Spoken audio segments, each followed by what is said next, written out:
when I look at where the world's gone 4-3, has it made a massive difference? That'll be cool. And most of the time, I would say no. Not because, okay, there's some optimization of spend and infrastructure, but the people driving the market actually aren't the MNOs, it's the MVNOs. I mean, you've got Tesco's, you've got... What do you mean by driving the market? Well, they set what people pay.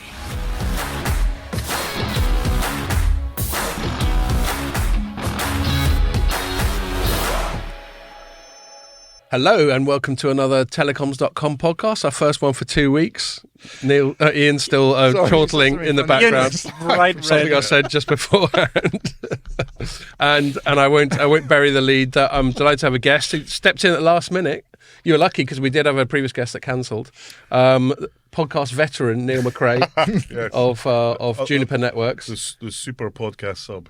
Yeah. So what do we reckon? Is this your fifth gig, is it? Something like that. Something like that. Yeah. I think 2BT, and this will be your third wearing a Juniper hat. Yeah, something like that. Yeah. Cool. Well, welcome back, mate. And it's great that we were able to fit you in. Blimey, Ian's finished his first tin already. Go on then. We had a long intro before we started. It was that. That previous. It's a good thing Neil brought some Hazy Janes, even though he doesn't drink them himself. No, we might get through more than 4 today. Yeah, we'll see how it goes. And Ian and Pierre's got one. I haven't had a beer either for about a week, so. Wow. Yeah, I wish I could say the same. So not much has happened in the last couple of weeks, has it? Yeah. It's not telecoms, but obviously the big global news is Trump winning the election, and we are at the end. I can't resist, partly just as a cynical SEO grab to justify putting Trump into the headline of this piece. Relevant we'll talk about it. Telecom, Well, we'll talk about it. Relevant. Yeah, we're not going to spend an hour talking about just US politics. But the thing about the thing that justifies any conversation about America is that they have a global effect. Everything they do has global significance. So that's my justification for being self-indulgent on that one. So the reason we didn't do one last week is because I was in Istanbul, and so was Pierre for a bit. We can compare notes. I haven't seen you since you got back, and you were hanging out with Trump's friends, weren't you? Trump's friends, China.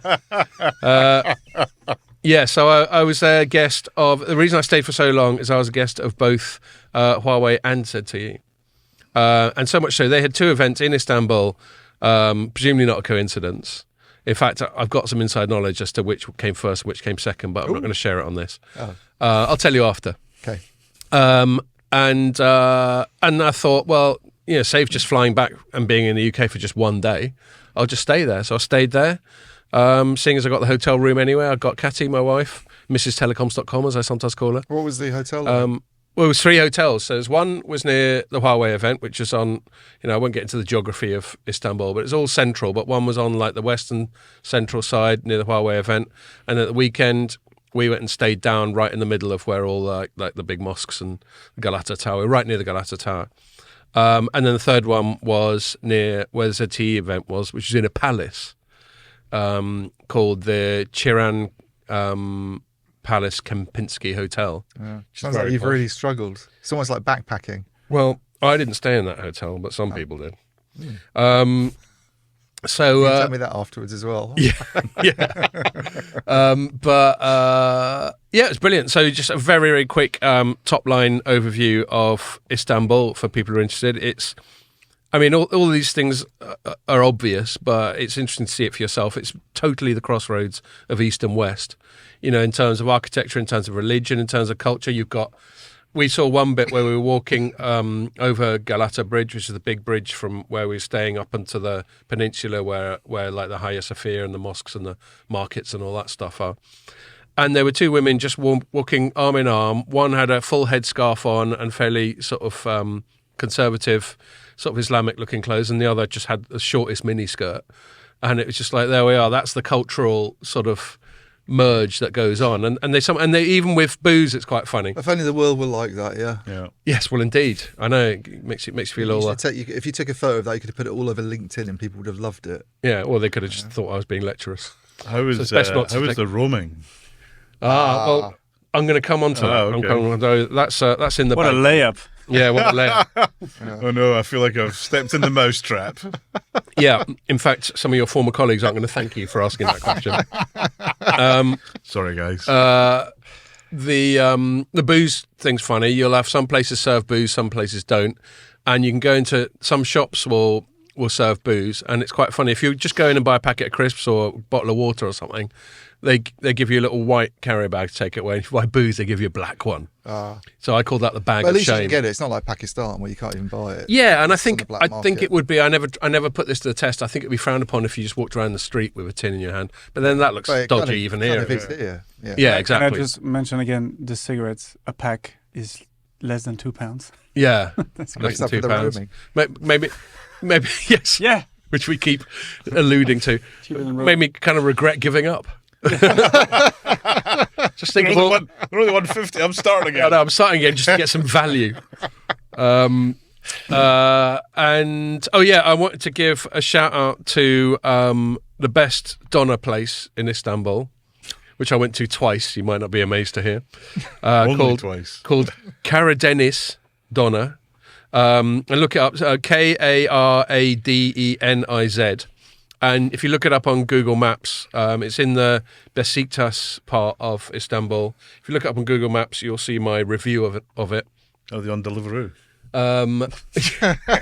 Well, do you know it's really good? It's basically I'm ordering now. they just do doner. That's it. They've just got one great big spit at street level. It's a tiny little thing that's probably 6 foot across in total. And it's got this massive spit with the flames at street level. It's slightly different to the doners you get in the UK in that it's more pieces of meat rather than minced. Yeah. And they just do that, and It they looks just like whack an it into elephant's bread. leg, though, does it?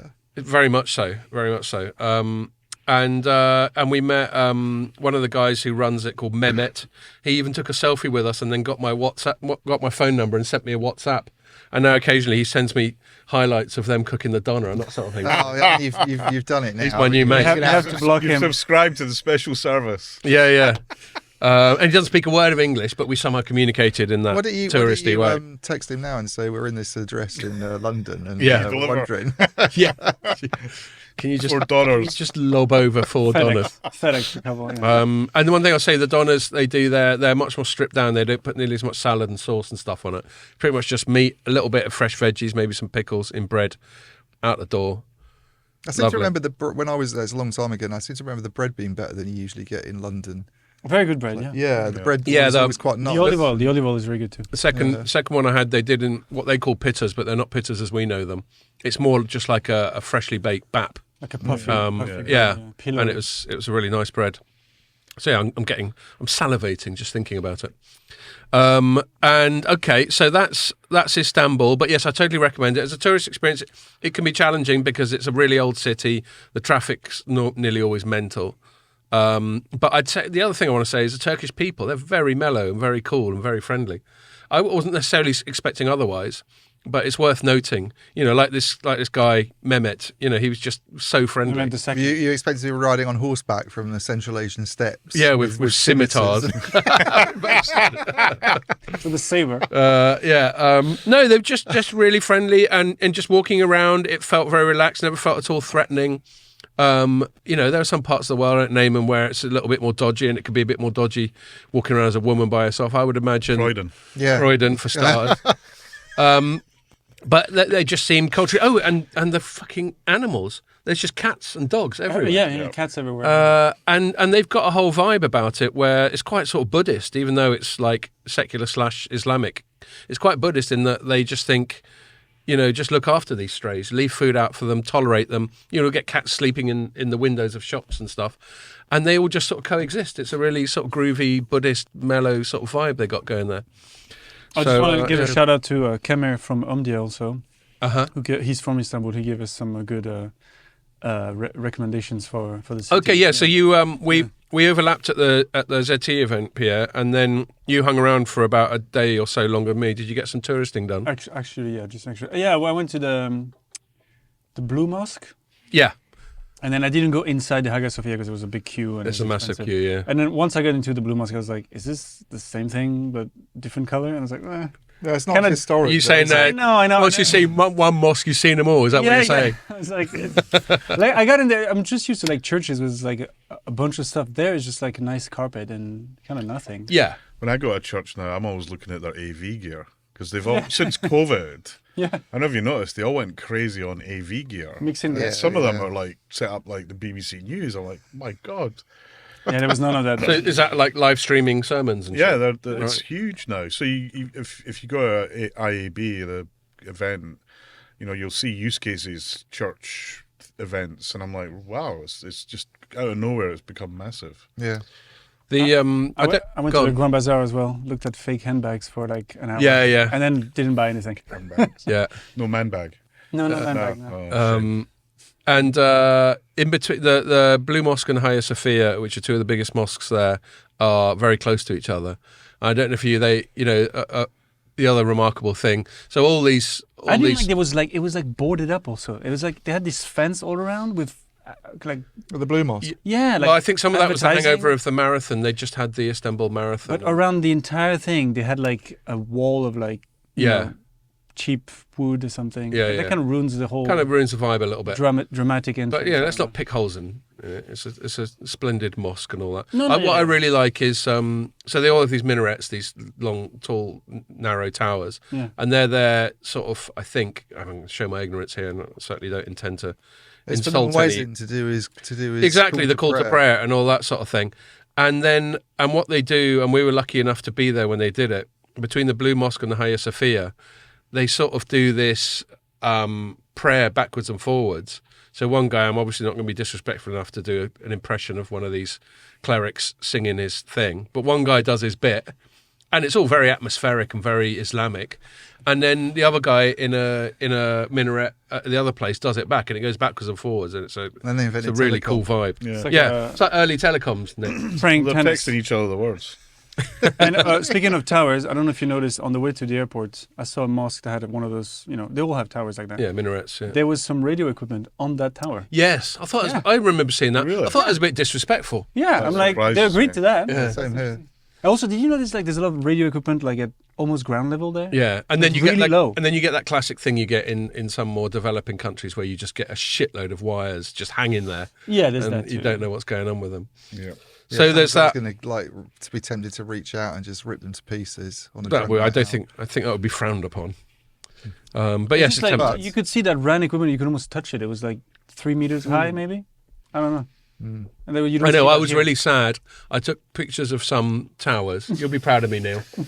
I took pictures of some towers, and I took a couple of pictures. And I've actually used these. I took a couple of pictures of like Vodafone Turkey shop front, because sometimes we'll write a story. Like the picture we used for Telecom Italia is one I took in Venice. Yeah. So there we are. You know. So I mean, the stores I get, but the towers, like, it has a vibe of a slide. You know those yeah, projectors where and here's the. you got to take it the right way. You got to take it against here's- like a blue No, but sky. Here's the one in, Libya. Here's the one. Yeah, that would be just- pretty yeah. tragic. yeah. No, in my defence, I would never submit someone to here are various radio towers I've seen around the world slideshow. But a base station on a I minaret. reckon you could sell. I think there are people in this world that do would it. buy a ticket to We'll do see a that podcast event. special. Yeah. Base station on a minaret though is quite a nice photo. That is, Yeah. it's Well, I should have pretty taken rare, that photo. But no, the reason I take it is just sometimes when you're writing a generic telecom story and you haven't got an image to go with it, just a picture of a radio tower, that's the trick. yeah. And the one I took was looking really shagged out, so I imagined it in a more sort of broken telecom. So sort what was of your context. what was your roaming experience? Yeah, my roaming then? experience was I'm with EE. What was it? Sorry in advance, Alex. I'm with EE, and they charged me £8.50 a day for 100 megabytes. That's not very much. Is That's it? not very much. And I get it. I mean, What can you do with 100 megabytes, Neil? well, You're you an expert just on don't it. want to do any video. No, that's 800. download. I don't know. You like download kind of 10 songs. something like that. It's not that much. No, no. But Is you're it into kind 800 of or Iron 100? Maiden and stuff like that. They all play for hours, so it'd be like 5 songs. Download one rhyme of the Ancient Mariner. Yeah, I know that song. That's one of my favourites. I only know it because of the pinball machine. Most Is it horrific 800 music. or 100? Yeah, 100 megabytes. 100 megabits. 100. How much did you get? 800. No, So with Three, I eat £7 a day, and I can use my regular allowance. Yeah, and that was annoying. And with Vodafone, it's just That's why I'm normal, with Free. presumably in part because of Vodafone Turkey. But yeah, I did feel a bit rinsed on that one, and I had to pay it twice over. So I'm looking at 17 quid a day I mean, yeah, for just 9 Say days. what I thought We're you were gonna- expensing it what anyway. I thought you said. I'm on Three. I'm Free. because of the roaming. Well- So I travel a lot, Yeah. and nothing beats it. I'm probably their least profitable customer. I'm 'Cause of probably the right amount- up there. The amount you sting The on amount- roaming. Yeah, I mean, Yeah. It's £2 a day in Europe and £5 a day in the US, for example. Well, so I'm on a contract where I don't have to pay that. So you pay it's extra, like I took this contract out because I travel for like pinball events and stuff like that, and they all run on the network, all the matches, etc. And I was like, and the Wi-Fi. Sometimes there's Wi-Fi there, sometimes it's a bit ropey. So I've had this SIM for years. They called it Go Roam, Right. and you could roam in the key thing I bought it for was you could roam in the US for free. Wow. Yeah. I mean, that's And really it's still- generous. it's Isn't nuts. VMO2 like no roaming? In Europe? Europe, I think. they're it's the only only Europe, ones that so- don't do you any. You presumably have to pay like £2 a day to roam in Europe or something like that. No. Oh, because you got your special tariff. So Yeah, Three yeah. have got some sort of they call them the Go Roam countries. Yeah. And if Right. you're in one of them, you're good to go. I mean, I don't pay anything for roaming with EE, but my tariff's ridiculously high. Yeah, so that's my only I'm thing. their Yeah, I most pay 12 profitable quid a customer, month. I Yeah. think. I pay 25 quid a month. 80 a month. Right. 12. I win. Well, you can all fuck off because I got rinsed. I mean, the only thing I'll say, like, Alex, if you're listening to this, it's not a big deal, but I just think this is as an e-subscriber, that's a weakness. They have many strengths, but that roaming experience, the fact that I have to pay just to use my stuff even within the EU where I didn't before, and the fact that everyone else got a better roaming deal in Istanbul than I did, just makes me feel a bit butthurt. I think Alex will be thinking, well, you're not on the right tariff and the Yeah. right contract, and there's a way of fixing this. Well, I I'm think sure. they should charge a fee, but then It's like- once you pay that fee, you should be able to use whatever your allowance Well, is. I thought just that 100 megabytes was really tight. Yeah. I mean, that feels challenging. It's to me. limiting. Yeah, Especially all it takes is you're an Apple or an Android. Android. Yeah. Well, I mean, on Apple, like the 100 meg with iCloud going, it lasts about a second, basically. Right. Yeah, all the updates in the Yeah, background. just- Maybe you had it wrong. Maybe you were like you had to turn something on. They need a special tariff. I'm pretty for sure an not. I can iRaven even, plan. if I could be bothered, I'd look back at my text messages. It'll all be there. Oh. I will. And You're not going to do that now, are you? No. yeah, don't worry, I can multitask. Right. Don't believe what I- women I- say I about haven't I even both. found entered I found the kind of the thumbprint for the YouTube video. It's the text of your roaming charge. No, okay, I can't find it now. I won't waste everyone's time. Last thing I want to say of the opening bollocks before I move on is How long is this opening bollocks section? it's been about 20 minutes so far. Is a shout out to Sean from CCS Insight. Oh yeah. If I'd met him properly before, I didn't remember. I sort of vaguely recognised him. We made eye the contact CEO? in the hotel. Yeah, he's a bloke who basically owns it, I think. I think his job title is executive chairman or something like that, which sounds pretty. He's ahead. I mean, who's above executive chairman? And I bumped into him, and we had a good. It just happened that we were sat next to each other. We saw each other at the hotel and at the ZT event, but didn't really get a chance to chat. And then we went and got on the plane. Turned out I was sat next to him, so we had a good natter. And then he bought me and my wife around. Oh. So he gets a double shout out. Nice one, Sean. I thought when he texted me about it, it almost sounded like he brought everybody on the plane around. Right. Like he stood up and went, "The drinks are on me." Yeah. Yeah. No, Stelios. he was mashed, and he just bought the whole plane around. No, he wasn't. In fact, he was driving, so he wasn't drinking at all. But no, it was very kind of him, and I enjoyed chatting to him. And thank you for your generosity. It's great to meet you, Sean. So that's that. Right. Better knock the bollocks on the head. That was a good podcast. If that's sort of slightly strangely mixed metaphor. What we're going to talk about. So the two other big news bits we're going to talk about before I get a bit self-indulgent and Trumpy at the end. The big news of the week was actually another shout out to CCS Insight. They were early on this. The CMA decision on what I'm calling VodaThree, i.e. Vodafone and Three. Well, it wasn't actually a decision. No, well, let's get into was- that. Let's get into that. It felt like a decision to me, but you're right. Strictly, it wasn't. It was just a sort of incremental bit of guidance. And I will largely defer because I've literally written one story in the past week. So especially as I've been banging on, I'll defer to you two quite a lot on that. But I'll quickly tee it up, and maybe I'll defer to you first, Ian, and you can tell us what you wrote.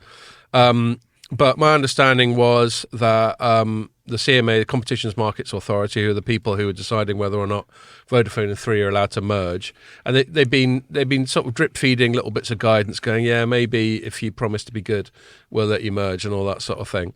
And this time they basically went, if you do all this, they pretty much, I know this wasn't explicitly what they say, and I will shut up in a sec, but it basically went, if you do all this, then you're probably good to go. But over to you, Ian. How did you interpret all that? Yeah, it was that. It Right. was, and I think some of the news stories even read with the headline that it had been approved. Yeah. And if they do this, I think I did actually. I'm not sure, but my I've issue got your with story up. I can tell you. my issue with it is not any different from when we talked about it last time, which is I'm not against the merger. I think there's a good argument for having going down from 4 to 3 networks. I get the kind of economic case for it. I mean, Neil's raising his eyes. So I think maybe it's a not, but- sideshow in the industry. Well, look, I'll encourage you to give us your full. But I think they've seemed to try to steer clear of doing what they call structural remedies to such an extent. Which basically means like splitting off bits of the company. So the main structural remedy is just or to giving ban away it, actually. spectrum. That's a structural remedy, or give away spectrum, or try to. So the 3 things that actually bother BT, because they publish documents about it. You can go through the all the sort of submissions to the. Is that okay? Sorry, Pierre's looking at me because the microphone's like. I know. I just looked at you. That's But the things that bother BT, I know, were the spectrum situation, because they think there's going to be a bigger imbalance in certain bands. Yeah. I think this. I think that's fair. Actually. And I think the problem with the only remedy really that they've kind of offered, I suppose, is this deal with Virgin Media O2, which nobody really knows the details of. That's one of the problems with trying to analyse it and say, well, how does this sort it out? Because they haven't said how much they're offering, and even if they've what specifically? So even if they do a really generous deal with VMO2 on 3.5 gigahertz spectrum, you've still got a massive distortion between those two companies holding, I think, 310 megahertz between them, right. and BT, which has about 80, I think. So it's a massive imbalance in the 3.5 gigahertz band. Right. You're looking confused. I'm just processing it. So in the lower bands, there isn't such an imbalance. No, there's an impact in the lower bands. Where BT's better off is in the sort of mid bands, and that would probably be what 3 and Vodafone would argue. They'd probably say, well, look, BT. But EE was always really strong when 4G came along, 1800. 2.1, that stuff. Yeah. Neil obviously knows the details better than I do, but. So they haven't. So that's the only kind of structural remedy that seemed to get offered. A lot of the stuff to do with MBNL, which also really bothers BT, which we can go into the details. This is the tower. That's quite complicated, and I think what the CMA's done there is gone. This is a bit too complicated to unravel. Let's just forget about it and pretend that we don't have to sweep worry it under about the it. Yep, that's pretty much I think what they've done. Okay. And then, related to that was sort of site numbers, but I think that's sort of the JV stuff really. And so, because they're so resistant to doing anything structurally, because the whole premise for the merger was we don't really want to invite a fourth player into the market, which is the sort of thing they do in markets like Italy whenever or Spain whenever they have a consolidation. Is they've gone, well, how if we're going to avoid having structural remedies, what can we do instead? Yeah, let's not allow them to raise prices for a few years, and let's monitor their capex for a few years and make sure that they agree to these promises. So they're called behavioural rather than and these behavioural remedies to me are absolutely bonkers. I've never heard anything so stupid in all my life, and I'm actually surprised more analysts haven't just come out and said this is the most stupid thing that I've ever come across. There's a famous case, is it Philippines, where there was an acquisition of another mobile. It might not be Philippines, somewhere in the east, where they made an acquisition and they promised to do something similar. And there's a I think a local journalist over there that's got this board that says like 471 days since they haven't done what they said they would do. Right. And it's all around these sort of weird. Yeah, because once it goes through, it's hard to manage it. And what's the enforcement mechanisms? Who's policing it? That's the main problem. So I thought James, when we had James Crawshaw, the Omdia analyst, on a couple of weeks ago, 3 weeks ago, I thought he summed it up. His comment, I've quoted him a couple of times. I went into the Telecoms.com podcast because I thought he said something really succinct, which is you don't monitor an input, you monitor an output. Yeah. If you look at their capex and go, are they spending 11 billion over 10 years, as they said, they could be wasting it on GPUs, they could be doing something really stupid with it. That doesn't tell, and the trouble then is like, well, monitor outputs. What's going on here? Sorry, I was just trying to He's like, trying to dig some more tins into the ice. Take it up That fishing. wasn't my voice, by the way. In case there's something wrong with my throat. But, Sorry, but I had a bit of an obsessed about getting the beers in the ice. the trouble with monitoring the outputs is they already do that anyway. That's what licenses are for. You go, have you met this coverage obligation? Have you done this? So what? And then, okay, so enforcement. Are they going to remove the license if they don't do this? Are they going to hit them with such a heavy fine? And of course not, because once they've allowed it to go through, so it's all total bullshit. And they all know this well. I mean, I imagine, and I will defer to you in a sec, Neil. I imagine a lot of people, and there's a lot of smart people there. Not least our own CEO, who's a non-exec. He's a member of the board at Vodafone, Stephen Carter, Stephen Carter. I thought you meant Phil Harvey for a minute. Yes. Can you imagine Phil on the board? Yeah, just do what you want. That's what I don't think I've ever done a Phil. I don't think I've ever done a Phil impression on the pod before. I don't know who this guy is. Thankfully, he's the editor of Light Reading. Right. Okay. Yeah, he's just got a certain sort of dry, understated American voice that he uses on meetings that always makes me laugh. But what was I going to say? Yeah, these sort of pragmatic people, like someone like. I've always thought having specifically someone like Stephen Carter on there is brilliant because he was involved with Ofcom. I think he's one of the more experienced people in the country at understanding how you interact with the state, how you interact with regulators and all that sort of thing. And vendors, who's at Alcatel-Lucent for Yeah. No, he's got great telecoms chops.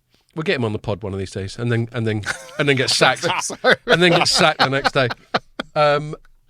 You've got to probably use the wine for that. Yeah. So, I mean, I get what you're saying. So basically, do what you got to do to get it over the line. Make all the promises you got to make, as long as they're not structural. I mean, they'd be better off not having remedies than having these behavioural remedies. Yeah, right. I would tend to. So go on, Neil. Give us your sort of general appraisal of all this. I mean, but look, when I look at where the world's gone 4-3.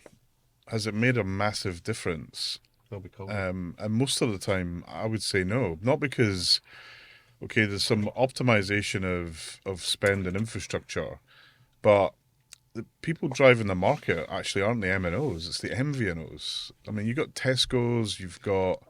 What do you mean by driving the market? Well, they set what people pay. Right.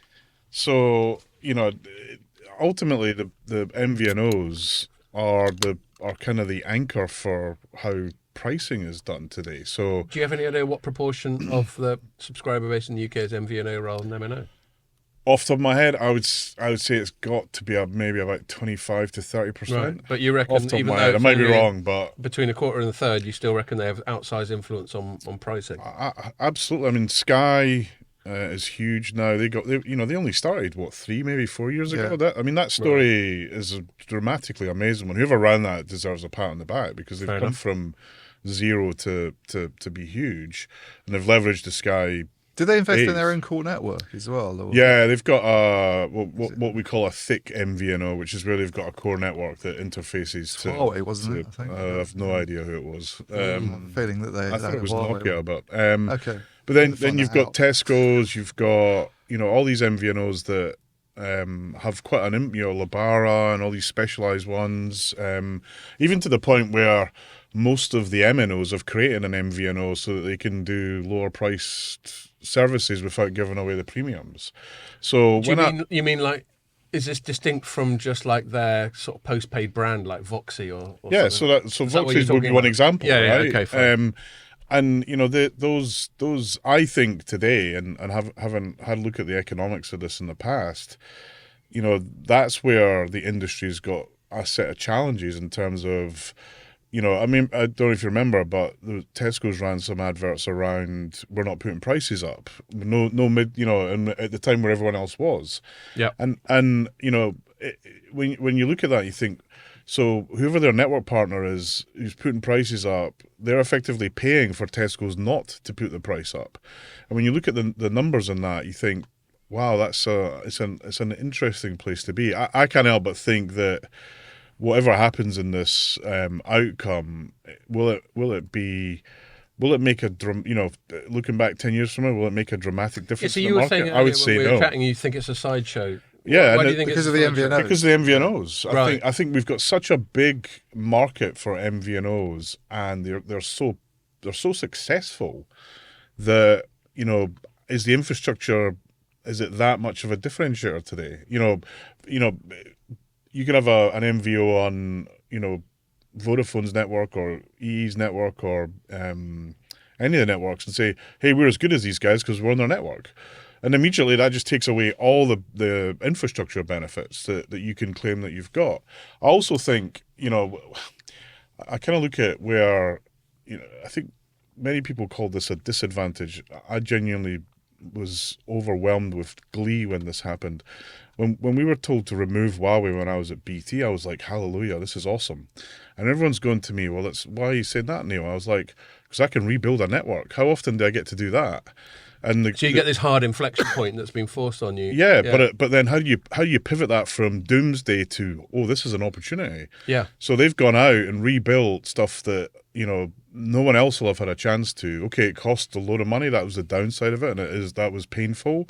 But they've gone out and put out really modern equipment, the latest and greatest. They've built for capacity, Project Leapfrog, and even it's one thing to bring to merge two networks. It's another thing to then bring performance out of that. There's a huge amount of work on that. Oh, a ton of work. And I think it will take for them to realize any sort of performance benefit. I think it's going to take some time. And you look at the stats. BT&E come out on top pretty much in every stat at the moment. The only one they lose out on is speed because Three have got this 100 megahertz band. I think they've probably gotten. I think one thing this merge has done so far, because the CMA's taken so long to do anything about it, and from what I can see, Vodafone and Three have kind of cut capital expenditure and not done very much on modernisation for about 2 years. And that's a criticism that gets made of them, actually, I think, by analysts. I think you made E it pretty stridently in your I piece, did. if I remember. I was giving it a skim on the way Yeah, down. Yeah, I think See if we they've. can find that bit. Yeah, probably was a bit too strident, maybe actually. Nah, it's all good fun. I would say at least just think afterwards. as a customer of Three, I wouldn't say I notice any kind of gaps in performance. But Yeah. again, it depends where you are. If you're in rural and O2 have built there, then everyone's on O2, or if it just depends where you go. But I kind of feel that I mean the whole network sharing thing does present a lot of challenges to for BT because of the MVNL. Yeah. And how that gets unpicked, I can it's hugely complex. There's a lot of challenges behind it, and actually to some extent it's a massive distraction from the customer. And I think one of the reasons why EE and BT are doing so well is because they have pivoted from talking about we've got this great network to here's what you can do with the network. And I don't see quite as much of that from the other operators. Maybe I'm maybe I pick up on it because I used to work there, but I just feel that there's there's a whole bunch of stuff that'll happen, but I can't help but think 5 years from now we'll be thinking, well, that was a whole kind of story about nothing. I totally hear you on the downside of M&A. Whenever you get M&A, and I found the bit where you were strident. I'll read that out in. It's quite funny. Oh dear. No, it's fine. You just made your case strongly. There's nothing to apologise for that. But you look at the amount of M&A I've covered over the years, from like really provably catastrophic ones like AT&T, Time Warner, or to just ones that were just a complete waste of shareholder value, like Microsoft buying Nokia's handset business. Yeah. To talking about Nokia, I wouldn't say that the Nokia Alcatel-Lucent thing necessarily went badly, but it took a fuck of a long time to play out, and it's still hard to know. It went badly at first. Yeah, and it's still hard to know whether it's definitively beneficial. Although, as we've spoken about on the pod before, at least their risk is a bit more diluted than Ericsson's, a bit more distributed. But I totally get your point.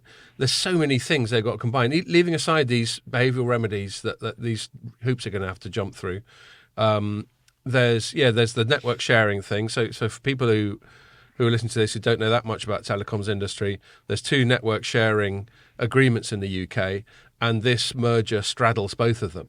So how are they going to reconcile that? Yeah. And then and then there's the synergies. And you've also got a sale going on within one of those to Cellnex. So Right. Yeah, I saw that you mentioned that as well. You were your usual authoritative self in your piece, Ian. I'm not even being sarky there. well, one thing I think is a bit, the trouble for me with monitoring the sort of capital expenditure that they've committed to spend over the next. I mean, I thought actually some of their press release stuff on it was quite misleading anyway, and I suppose you expect people to do that, but they very much sort of linked the 11 billion to an investment in a 5G standalone network, and then you look at the footnotes and that's combined capex over the next 10 years, and then you sort of go, well, hang on, so that's 1.1 billion a year. I did a sort of back of the matchbox calculation. What does that work out at on a per site basis? It's something like, per year, something like £42,000 a year, dollars maybe. It's about the same that Vodafone spent last year on its 18,000 sites. So it's not really like that much of it, because they obviously wanted to present this as a big step up on what they're doing. And then you look at the situation, because Neil was talking about the modernisation of the BT network, but you look at the situation that those two networks are in, and Vodafone's is quite, I think, modernised. It's mainly Ericsson, I think, apart from this 2,500 sites where they're trying to do the Open RAN stuff. Open RAN, where I understand, from what I've been told by certain people, that hasn't really gone very far. And you've still mainly got Huawei there, and I think they've been waiting. Isn't there a bit Samsung going on there? Well, there's Samsung and NEC and some IT component suppliers are supposed to be the guys that they're going towards from Huawei. But progress has been slow, is it? Progress has not really gone anywhere from what I've heard. But and then you've got Three's network, which just looks like a bit of a car crash of vendors, where they started using Nokia in the old days of 3G, then they went to Samsung for 4G, and then they thought, we don't want to end up with too many radio access network vendors in the mix. Let's do a deal with Huawei, and they can basically, we're going to phase out 3G eventually, probably anyway, and they'll provide a sort of 4G, 5G solution. Then the government banned Huawei, so then they introduced Ericsson. I was up at a press conference with them at the start of this year where Ian, God, I can't remember his surname, the CNO. I'll just call him Ian, of Three, was saying that they've now got 4 network vendors in the mix in radio. But even within specific, it's not even like it's geographically distributed as well. Like one area is all Huawei and one area is all Ericsson. He said in Glasgow, all 4 of them are active. But it's like a sort of. But Neil, surely it's better to have more vendors, because then they got price competition with each other. Don't you agree with that? I don't agree with that at all. No, and I've proven it to be absolute rubbish. I mean, look, I think. I look at all these, Ian and the team at Three, who, as a customer, I think they do a pretty decent job. But I kind of feel that they've had it the most difficult in terms of making decisions. As you said, they made decisions just at the time where it was a challenge to make, and they've kind of made the best of it. Because once you've spent the money, you've spent the money, right? Mm-hmm. So, but I do think that CMA need to kind of get to the end of this, because I kind of feel that it's gone on for I think a lot longer than anyone would have expected. Yeah. And at least the folks at Vodafone and Three, there's a lot of great people there. Let them get on and do something, and they're saying they're going to do X, Y, and Z. The market will decide if they do it. Even if they do it, they could do a bad job of it, and it could still be not as great as they thought it would be, or they could absolutely smash out the park, and have huge growth and take huge customers. But I just don't believe that the infrastructure part of mobile networks here in the UK is a deciding factor anymore. No. It's not. It's. But we probably need. It's Ian Milligan, by the way. Yeah, sorry, okay. and he spells his name the right way as well, so I should definitely remember his surname with an extra I. Yeah, but. I think that's just profligate use of eyes. Yeah. There's no need for it. But I think you probably still think that there's a need for, because we don't want to go down to one network, do we? No, or 2 networks maybe. Even. Absolutely, but I can't. The concern here is competition, right? And I find it hard to believe this dramatically affects competition. So in that way, you seem to be saying you wouldn't oppose it on competition grounds. What's happening? Not on competition grounds, because I feel that there's so much competition out there. I mean, I've just been traveling a lot. You get off a plane and you see these SIM things. Yeah. For the UK, there's like about 60 different operators. And okay, yes, they're sharing some infrastructure. Maybe the concern is competition at the wholesale level. Well, that was Actually, one of the concerns, though, wasn't it? And yeah, absolutely. Yeah. And I think that's a valid concern and something that needs to take care of. But That's one area where there is price controls, as I understand it, with the Yeah. MVNO agreements. And well, I mean, those agreements are insanely complex, or usually tied to a whole bunch of other stuff as well. But in my mind, if I was where I used to be, I'd be thinking this is glorious because these guys are going to be really busy, kind of trying to figure it out. Yeah. I'm just going to leapfrog ahead and keep doing what I'm doing with my customers. Just at a time where, another big M&A, the BTE thing is properly settled down. I still think their branding message isn't as coherent as I'd like it to be, but I hear that regularly. yeah. But that aside, they've had what is it, like 8 years or something to Yes, 2015, 2016. right, so 9 Yeah, years yeah. Sort it out. So they've got their went shit through in together. January 2016. VMO2's had plenty of time to bend down. When did that happen? Don't know that one. Can't remember. 4 years ago. Yeah, Right. it's pretty recent. So everyone's had their turn. Yeah. And then just when their two other competitors come along, I imagine O2, you said if you were in your old job, you'd be feeling happy about it. I imagine the VMO2 people would share that feeling because two of their competitors are going to be very distracted. BTE happened the same year that Alcatel merged with Nokia. Right. And it's Big year for interesting M&A. because the BTE thing... That was about the time the 2016. Time Warner Yeah, AT&T thing. that's a little bit There's later. a lot of crazy shit going on, 2018. But I think the BTE one, other than the branding, some of the branding stuff, and still getting phoned up by people saying, "Do you want to move to like EE? You're on a rubbish network with BT," Yeah. which happened for a while. I don't know if it's still. Oh, you going remember? on. I used to get BT and E selling against each other. Yeah, Yep. It's brilliant. but I think the actual probably on the network side of it, that's maybe been more straightforward. Well, maybe thanks to Neil, I don't know, but that seems to be more straightforward because you're not bringing together two companies that do the same and thing. the same goes for the VMO2 Whereas thing. the big problem, as I've been told, with the Nokia Alcatel Lucent deal wasn't with the stuff they do in IP or core networks. It was Where you've got the overlap. mobile RAN overlap. The Yeah, overlap is always the hardest place Yeah. because there's, you say you decide X, there's a whole bunch of customers saying, "Well, wait a minute, that doesn't work for me." So and it took a while for vendors to learn. Actually, you don't need to make those decisions there and then, because you can roadmap both to kind of a place that works. And in the past, there was almost this kind of feverish, "Well, we're going to kill this product." You can't do that today. It just doesn't work. So, and I think most vendors have realized that actually you can bring customers. You don't have to make a choice, and customers don't have to make a choice. You can bring them together over time. You just got to lay that roadmap out, and if you do that well and you make a good job of it, then you don't have that scenario of losing customers or pissing one side of the customers off. Doesn't always work 100% because it's not super easy, and certain things you think, well, are we going to build this box anymore? Maybe not, because it's in one market and we're not making enough return on it. But those are decisions that probably should have made long before anything else happened on acquisition. But I kind of feel that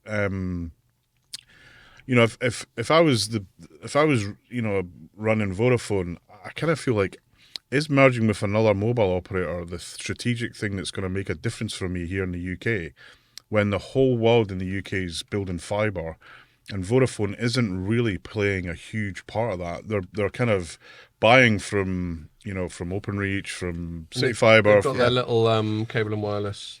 Well, they've got That's a national network, that's but it's not, not an access network. That's not access. Yeah. Yeah. Oh, okay. So they've got capability I there. didn't realise there's a difference. Yeah, Sorry, I kind of my job again. I kind of feel that. But yeah, cable and wireless isn't last mile, basically. No, Oh, it's right, got a little okay. bit of last mile, but it's not. It's So- not so- scale of so- Openreach. Sort of spine rather than last bit. Yeah, it gets you it gets you to the. Okay, I'm back up to speed now, guys. It's all good. But I'm not shit at my job anymore. I kind of feel that understanding more about making one big thing bigger. I'm not super sure that that'll make a big enough difference in the market that they're Yeah. in, and I kind of feel that fixed. I feel if I look at Vodafone, I feel fixed is where I think they need to do more. I mean, they're doing a great job right now. Don't get me wrong, through their wholesale partners. So a cooler merger would have been Vodafone and City Fibre, or something like that. Something like that. Yeah. Yeah, which is obviously more analogous to BT and EE and VMO2. I mean, a couple of other things I want to say just about M&A in general. So the top line rationale for M&A is normally like synergies and economies of scale, and we're greater than the sum of our parts and all that sort of thing. That last bit is the hardest one to achieve, but the synergies are more obvious. You don't need 2 HR departments, you don't need 2 accounting departments, all that sort of thing. I always think that's a fucking uninspiring. It's not a differentiator. No, and it's a really uninspiring, cold sort of asset stripping perspective. Employee stripping. Employee stripping too, yeah. But then on the flip side, the libertarian part of me goes, well, if 2 companies want to do that, that's the market working. Yeah. Who are we to poke our nose in? Yeah. But I'm kind of with you. I hadn't thought about it so much in this way till you started framing it that way, Neil. That just a compelling reason for them, for Vodafone and I mean, 3 shareholders. Is it Hutchison? It's Hutchison. Yeah. But for the shareholders concerned, it's not necessarily an overwhelming positive for them. And I just wanted to, before I forget, we were referring to Ian's coverage. I wanted to read a couple of bits. One that's more relevant to this, and then one that kind of refers back to some of the stuff we were saying at the start, which might be a bit of a redirect. But here's one of your paragraphs in the middle. You say, but Vodafone and Three have presented an abysmal case for a merger, while the CMA looks on the verge of simply dismissing valid concerns and accepting remedies that could damage the sector. In the absence of clear demand for a 5G over a 4G service, the main strategy of the 2 operators has been to scaremonger and present their networks as tottering heaps of steel and concrete that can only be saved through amalgamation. And you're right, a lot of their messaging in the last sort of 6 months to a year has been, we're fucked if you don't let us merge. Yeah, I mean so I would say that I think they made a really negative case for a merger. I think is the main case. I mean, it's actually been really not concealed at all. Almost every press release that you see from the 2 companies these days, every earnings update from it's like we're having a bit of a nightmare. Every earnings update from Three, where I can't remember the CEO's name now. I'm always having a name forgetting. So I'll look it up for you. But there's always something about in this particular market. It's no surprise that we're struggling. Robert Finnegan. Yeah. It's all been quite. I've always sort of written, if the CMA did turn around in December and go, well, sorry, but this just isn't going to work. We're going to block it. They've had 2 years of campaigning based on we're not very good. Yeah, what's their message then? They put out some big submission to the CMA a few weeks ago. I think I did a headline, something like "Merger of the Hotspots," where they said, well, after shutting down 3G in some parts of the country and where we haven't actually got 4G coverage and 5G's not rolled out either, you've got these massive areas. They redacted a lot of the stuff, and I wondered if some of the stuff that wasn't redacted maybe should have been redacted and they'd just forgotten to do it, because they were coming out with these percentages about bits of Wales that weren't covered. It wasn't a bit of Wales, it was like 30% of Wales isn't covered by either of the networks. And I don't know, it just sounds like they've made a case based on we're not very good. IoT sheep. Yeah. So. Yeah, I mean, I think the challenge is it's in the market that we've got, we've discussed the whole 5G kind of not really landing in the way that we'd want it to land.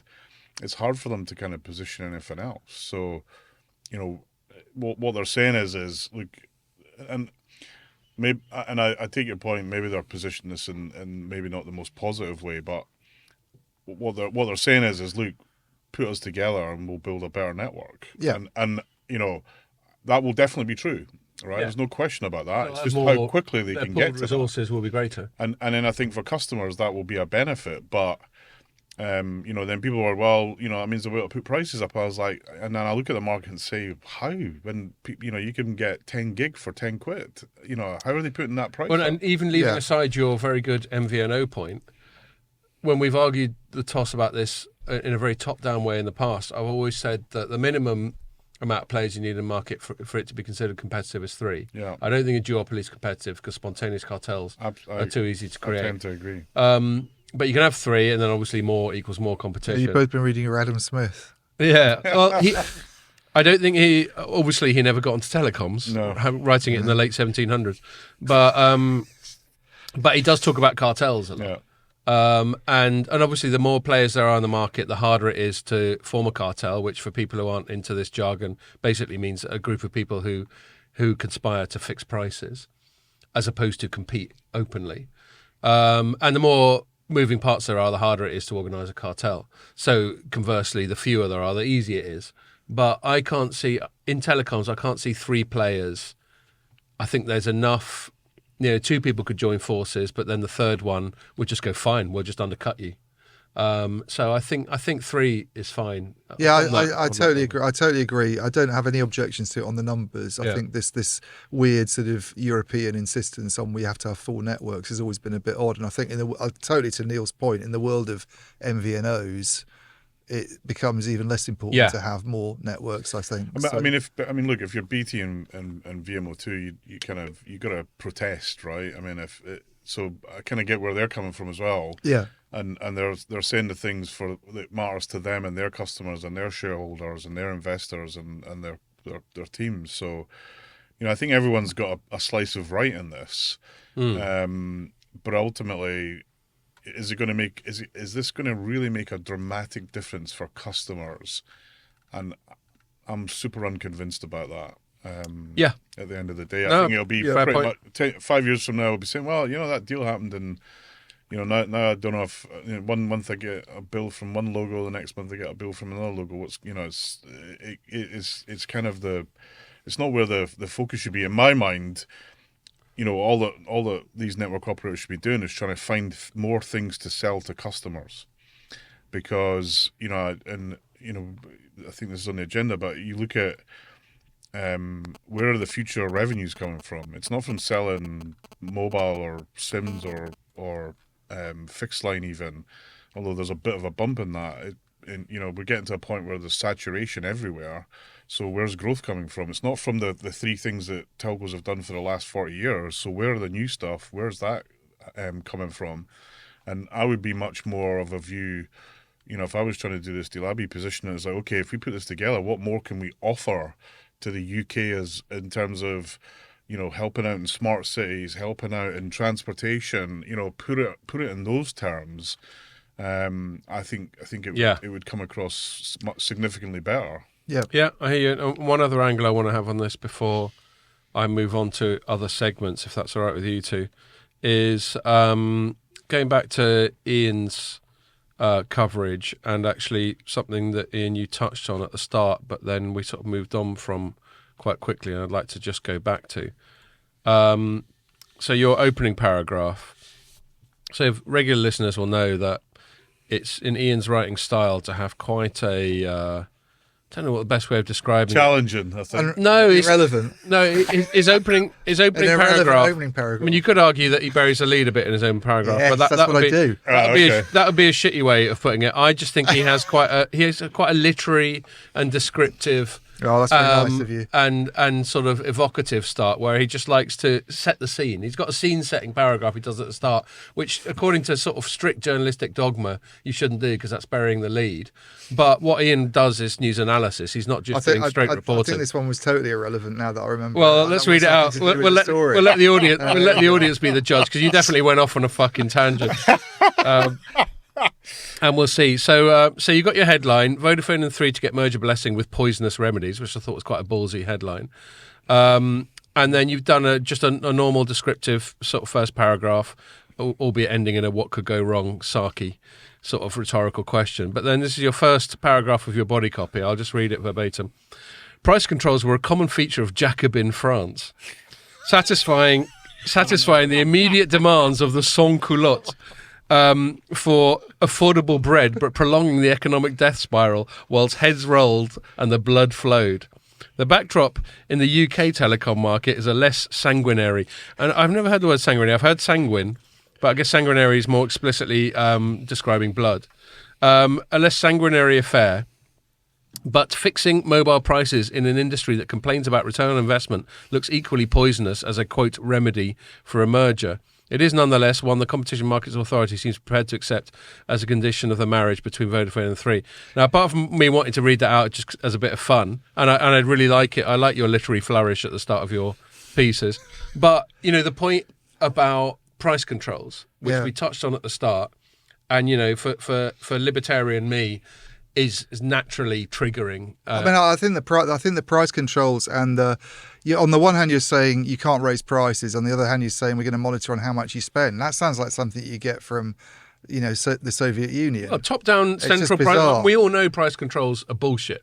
Yeah. I will say, when I wrote that, by the way, as a caveat, they hadn't published at the time the 130-page document that I need to read at some point.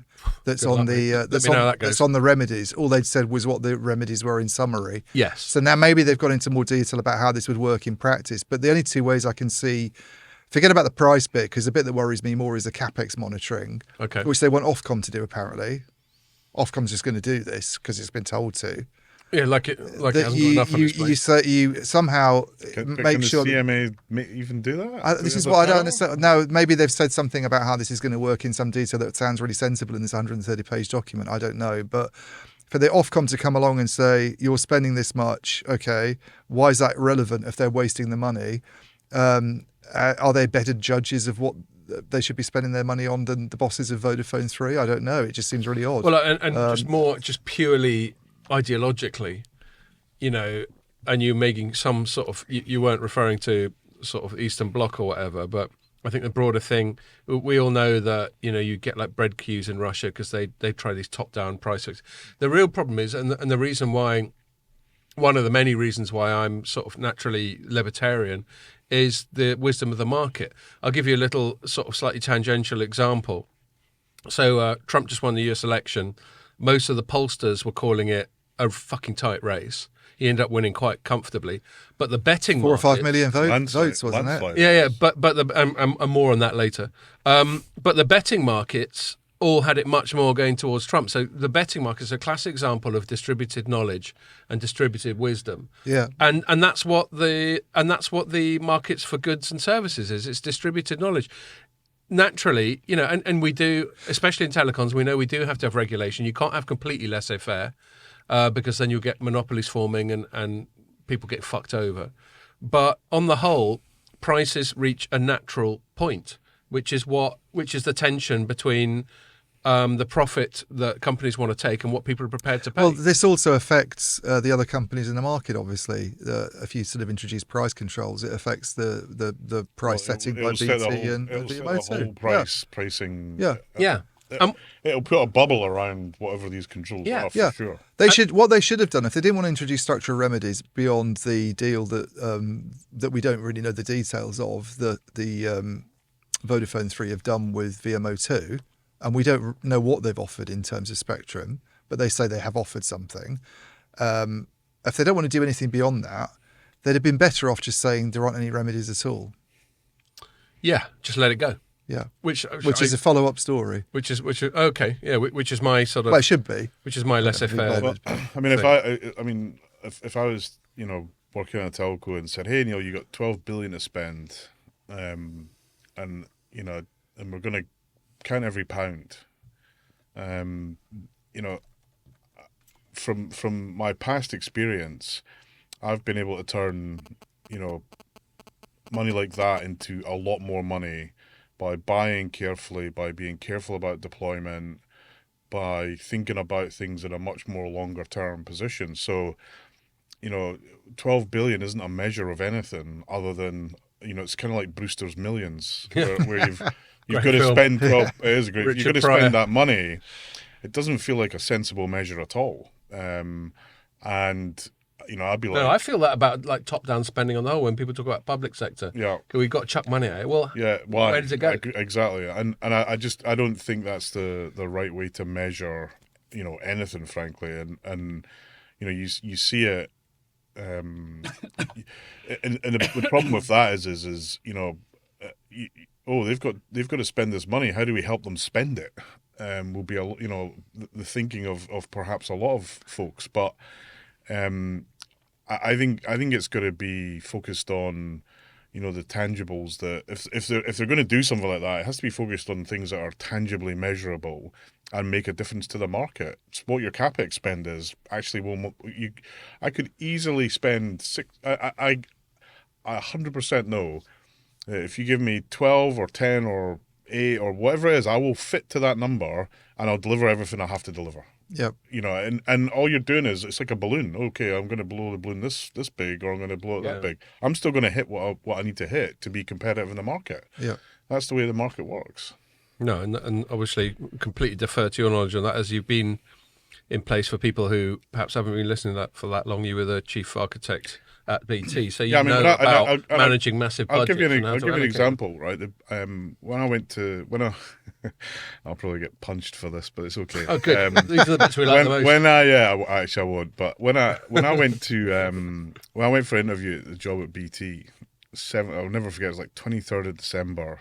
It was 7 o'clock at night. And it was freezing, and I was wearing a suit because that's what you do when you go for interviews. Not an MIT hoodie. No, I was absolutely freezing, and I was like, and at the time, I'll be honest, I was thinking, do I really want to work for BT? Because all you heard was like bureaucracy and doomsday. I was working at Cable and Wireless. Okay.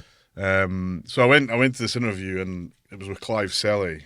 Who's the OpenReach chief? Yeah, OpenReach chief exec, and it was like a 2-hour kind of debriefing. It was the hardest interview I've ever had. Okay, well, that's They were thorough. And actually, there was a lady from HR who was clearly pissed off that it was 7 o'clock at night. Right, kind of funny. It's fucking nearly Christmas. Sorry, Heather. Yeah, and actually, what happened was during the about halfway in, I suddenly realised actually I want to work for this guy because he knows what he's doing. Right. Fair enough. So I thought, shit, I better change. I was kind of a bit, yeah, exactly.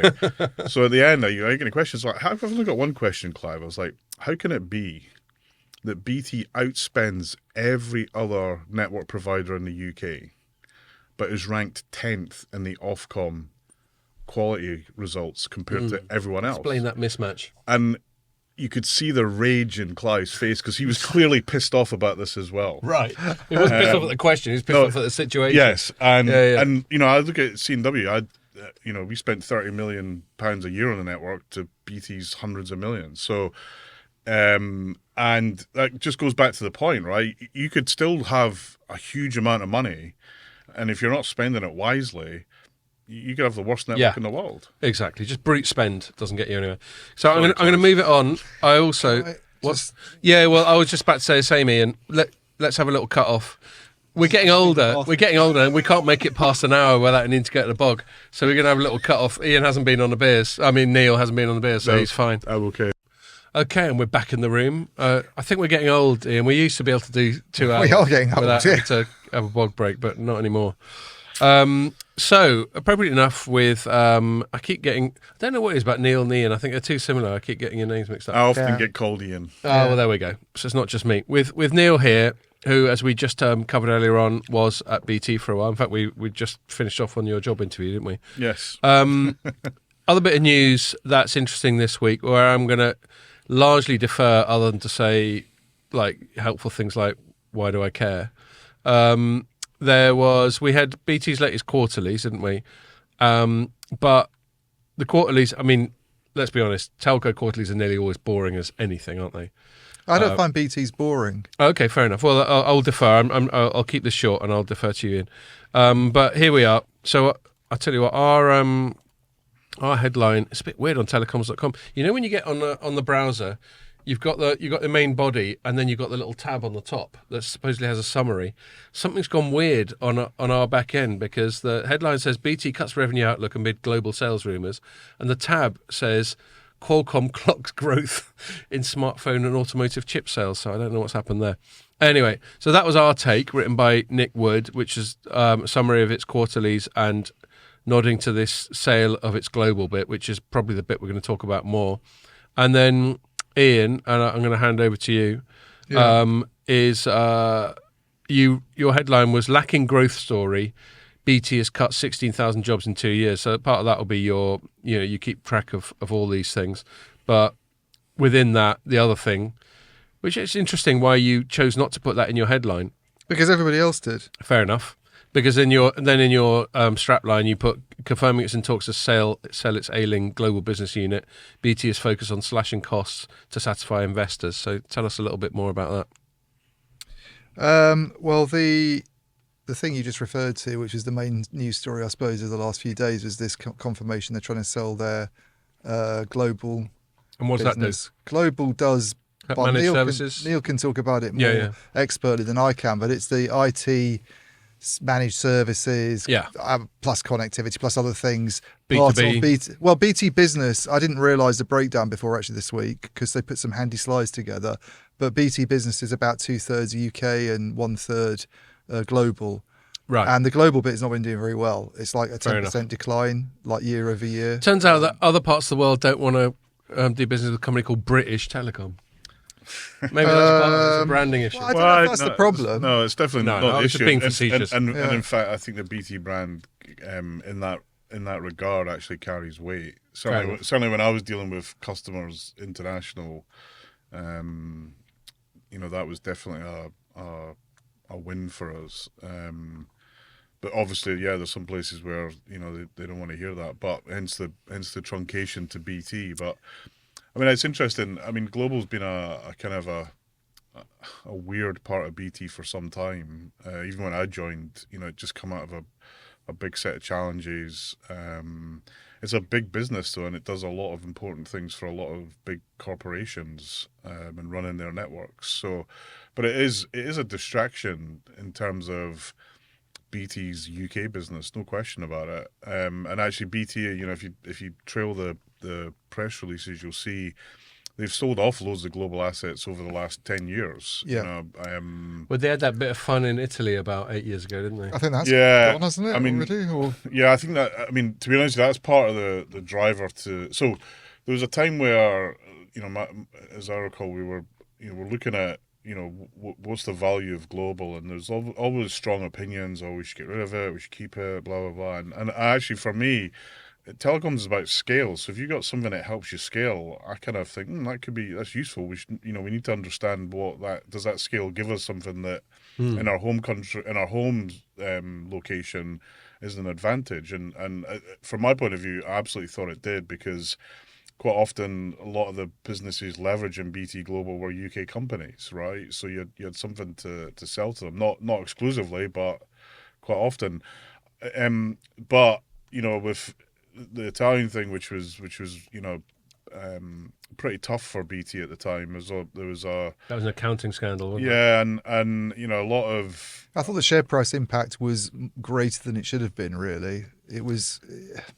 I don't know. There seemed to be this perception that BT was like rotten to the core, just Properly because of which was bad. Definitely not. And there's some colleagues of mine that went through a rough time, undeservedly so. Right. But it kind of put it front and center for the board because actually, what else don't we know? And I remember there was a lot of effort just to be certain that there's, actually have we got all of this under control, and actually that was something that was already happening. So it was more like let's just check it over again. But you get it's hard to, we had BT had a huge network in Latin America. It's on a different time zone. It takes 10 hours to get there. It's different languages. So trying to run that from the UK, it's really difficult. I had people in my team that were based out in Brazil and other parts of South America. I never actually met them because I never managed to get out there. And I was the leader of that team. So when you think about it through that lens, it's definitely a distraction. And also, I think the thing that's a bigger change than actually just running it as a business is simply the fact the nature of international telecoms has changed massively. It used to be a time where you needed a network to connect all your branch sites, you collect them to your data center so that you could do your payroll or you could do your ordering or you could run the systems. Now everything's in the cloud. So all I need is a good, decent connection to the cloud, security, etc. And a different conversation is maybe there's too much in the cloud. Which was which was her rationale actually. So because I think the interesting thing about this, almost the most interesting thing about Alison Kirkby in a way at the moment, who's the new-ish BT boss. I think she came in February, because everybody was saying, "Oh, what's she going to do differently from Philip Janssen?" Nice photo of her in your story, though. And up to, well, that's their photo, Right. so it would be. Yeah. But Wasn't just you with your phone. no. I've met her once up in Ipswich, but Right. she's I think she's really good, by the way. I think she's really competent, and people seem to like her. Most people, and she's got a good reputation. And she's got a good reputation. So, and this is the difficulty of running a telco, is like everybody's going, well, where's the growth going to come from? Where's the growth going to come from? And it's like, well, it's a tough industry to be in. I mean, the biggest change at the moment between her and Philip Janssen, who was her predecessor, and you remember like what Neil's talking about, going back to the days of people like Ian Livingston being there, where global services, I think, was then positioned as the growth driver, is that she's said, we're selling global services. You know, she's getting, and her. If you want to read quotes out from my article, you can actually read her words, because her reasons for selling it were. There's a paragraph where it's just her speaking about the rationale for. I believe the segment is right for consolidation. Yeah. Do you want me to read that out? Yeah, read that out, because that's she says it quite well, I think. So this is Ian quoting Alison Kirkby, the CEO of BT, on the call. Yeah. So quote: I believe that segment, which is presumably the global bit, that segment is right for consolidation because most telcos that are serving their multinational customers outside of their own domestic market have seen new competition over the years develop.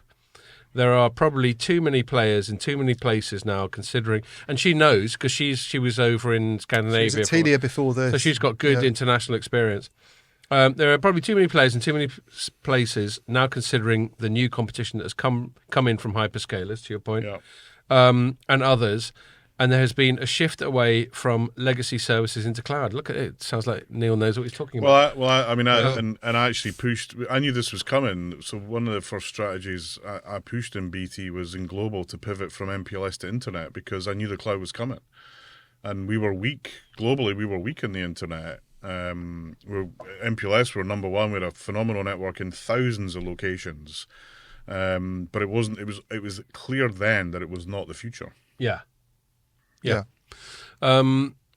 So why was I reading that quote? Remind me of the broader context. Because I think that's the single thing she's done so far that's a massive break with the massive. I mean, it's not it's 10% of a bit that's worth about 38% of BT's overall revenues. So but from a stock price point of view, it doesn't even register.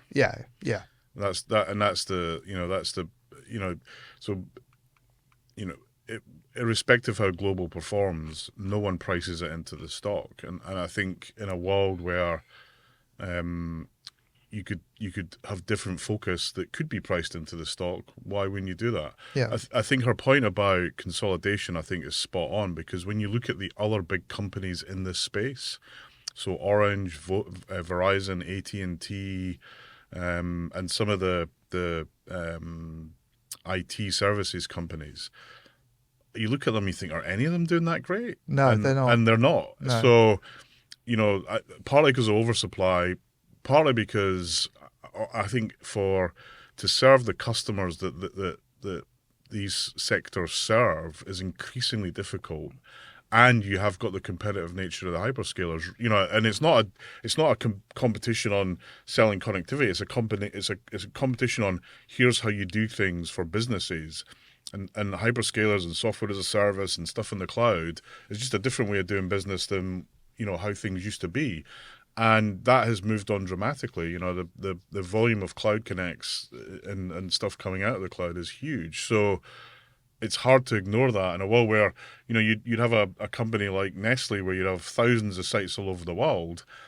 And because they were trying to get to a data center in Switzerland or a data center in the US, now they're all trying to get to the cloud. So why do you need that network anymore? You just need good internet connectivity, secure, and boom, you're good to go. And I think the idea of it being sold outright is probably not. By the way, I think I said wrong numbers there, but it's a third of revenues that are 38%. It's 13% of BT's revenues, let's say. But your numbers before were zero. Yeah, I think it's not a hugely profitable business. But I think the idea of them just selling it to someone like Amazon, AWS, isn't going to happen. It's probably going to be some kind of part divestment, or they try and do some kind of, like a lot of the companies that Neil just mentioned, maybe there's some kind of idea for a kind of joint venture that they could be participating in which reduces the number of players, but gives them a key role because of the connectivity expertise that they've got. That could be really interesting. And as an aside, when you were talking about hypothesizing about and selling it to Amazon, I think these hyperscalers are quite rightly going to be very fucking cautious about expanding into overlapping with their customers. No hyperscaler's going to buy. They won't want to buy that. They won't want to chance. buy a business that's in decline. It isn't. No, but also they wouldn't want to. There's got to be a clear dividing line between them and their customers. Otherwise, they're cannibalizing. But I don't think it's not. I don't think there will be a. Hey, we've sold global services. Hand out the new logo. It will be some sort of merger, amalgamation. Yeah. It will not be a straightforward deal. Right. The other challenge that BT's got is that they have a lot of assets tied up particularly in Europe, where they've unloaded some of that. So there's some they've tried to shrink all those assets because the cost to run them versus the value has reduced over time. So it's what of this is about global services, the business. And the customers associated with that business, and in the underlying infrastructure that they've got that supports it, particularly in Europe. So, and that European market's incredibly challenged right now. It's a very difficult market. There's lots of players. You saw Lumen selling to Coal, and it's very hard to differentiate again based on the infrastructure there, because it's easy to get the sort of any kind of connectivity you need there right now. So. There's two aspects to that, and then if you look at who the potential players might be, say I'll make this up, say it's Orange, right? You put them together, it's like, okay, what have they got that overlaps? Where can they actually drive value? That's not going to be an easy case to make. Yeah, I strongly believe though, if you get 3 or 4 of these players to the table on a deal like that, I think there is a really big valuable deal to be done. Yeah, interesting. The other things that stand out about her for me, and this is I think this is only the second one she's done. Alison Kirkby. Yeah. I don't know if it's pronounced Kirkby or Kirby. I'm always anxious about that. I think it's Kirkby. Right. She was on the board of BT. I presented to Alison a few times. Right. And did you ever have to call her name to her face? Well, you'd say Alison though, wouldn't you? And say, Kirkby. That's true. No. Wait, Kirkby. How's it going? I personally really rate Alison. Yeah. And so when we were presenting stuff on big network investments or big network strategy, I got the most kind of what I would call valuable questions from Alison. And I think she knows this market really well. She knows the customer base really well. She knows what sort of team that she needs, and she's made big changes there already and over the last few months, and she's only been in the door, not even a year. So I can't help but feeling look for that, don't you? I mean, like to the sort of theme of Ian's piece, you look for someone to come in, and we take the point that this global is only sort of 10 or 15% or whatever, but they're looking to do proper things. Well, they're she's not just looking to rearrange the whole the thing's chairs on the about Titanic doubling down on the UK. That's the kind of message. Yeah, I think she even said that in the. Yeah, you've got that in your. So I think that's the right message, but. Okay, sell global, whatever. Genuinely, that's a sideshow, right? Yeah. It's useful for investors to hear it because they're thinking, okay, more focus in the UK. What I think BT now needs to do is say, okay, when we're doubling down the UK, here's what we mean. Yeah. Like, we're going to launch this, we're going to do that. Stuff. It's got to be a positive side. What are the and this is what I mentioned earlier on, is what every telco's struggling with right now. What are the new things that BT are going to sell to their customers that drive value? And I think that's still the gap, because I think operationally they're doing really well in a lot of areas. Like you were talking about Clive Selly. If you look at OpenReach, I think they've upped their targets this year for how many homes they can pass. OpenReach are just a machine. They're on a tear. They're at some like really impressive take up rate at the moment. I think it's about 35% they're on now. I think the ultimate target's 40 to 45%, so they're really pretty close to that. They're well on track to do this 25 million homes by 2026, I think it is. All that's going really smoothly. There's this slight concern about broadband line losses, in areas where they've not got to, and they've lost some of the overall kind of broadband numbers because someone like Community Fiber's there. But she actually gave a really good response to that. She's like, as we ramp up and go quicker, then we're in a better position to kind of defend that territory as well. 5G, the one time I met her was actually up at a Dastrel Park thing. She did an off-the-record thing with journalists. I can't say anything she said, but she was there with Howard Watson, and they were talking about standalone a little bit. And what they've done there, and they're obviously well ahead of the other companies on 5G rollout. So I think operationally it all looks really good. It's just that you're in this market that's not presenting a great sort of sales growth story at the moment. That's the No, problem. I mean, we're ultimately selling the same stuff we've been selling for 20 years. Yeah, and People want more. And that's hence People want more and they want to pay less for it. hence the really heavy Well, focus on transformation. I don't think that's the case. And I've seen this with certain customers. So consumers, I buy that, right? That was kind of what I was referring to. Okay, but businesses, I think that there are businesses out there that if you solve problems for them, they will pay you. Cool. And I think and this is the message I always push to every operator, not just when I was at BT, but I was in Australia talking to the Australian operators a few weeks ago. And what I was really pushing is if you create something interesting with the network, and my example was building a network that you could guarantee that the data was sovereign, would never leave the country. There are customers who will pay for that. Oh no, that's massive. Sovereign cloud is a massive thing. Well, it's even just the data. So so being able to say, "Hey, organization, we guarantee your data will never leave this country," and that is a service that I know and I've seen it. Customers will pay more for. Another example is building a network where you can have complete redundancy, and in the IP network today it's really difficult to do that, but in new IP networks and stuff that we're building with some of our customers, if I plug Juniper for 1 second, we're building networks of using new technologies like segment routing that allow us to sell guaranteed separate paths for things like energy or critical national infrastructure. And again, those types of customers will pay for that because they one, they need it, and two, they see the value of it. So, and what I would like to see from all telcos is for them to kind of rewind back and say, wait a minute, we've got this great network. What are we doing with the network? Because at the moment it feels like a hidden thing. But what are the new things that we can do in the network? What are the new things we can push out? How can we make it easier for customers to consume it? And speaking for myself, and I suspect Ian, we'd love to hear more of those stories. Yeah. Because, I noticed, Ian, we're not going to have time to chat about it, but one of your stories that I queued up when I was thinking was one of your more Eeyore-ish ones. I just read that this morning. Yeah, you just wrote this morning that data traffic growth will decline. There's no upside for telecom. Every now and then Ian writes one of these really doom-mongering headlines. No, that's not doom-mongering, though. I've used many of Ian's doom-mongering headlines as part of a business case. So yeah. But the one thing I was going to say about Alison Kirby before we move it on is I think she's also done quite a good job on the cost efficiency. I mean, she's known to be someone who's quite sort of efficient. Yeah. And she's managed to sort of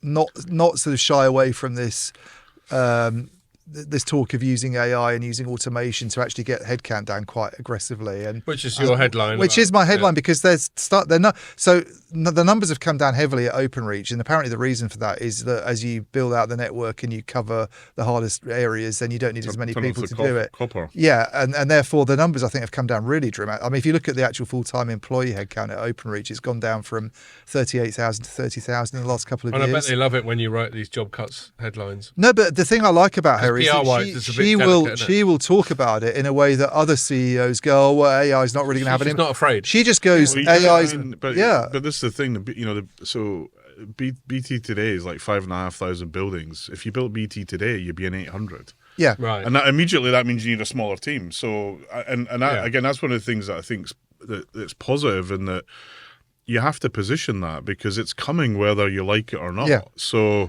but she's not tried to sort of shy away from it because it's an open message. To be fair to Philip, I don't think he shied away. He definitely didn't shy away from it, but he almost seemed to get quite a lot of flack for that. The difference. Do you think she's still maybe in a bit of a honeymoon period and she's making the most of it? She's probably still in a honeymoon period.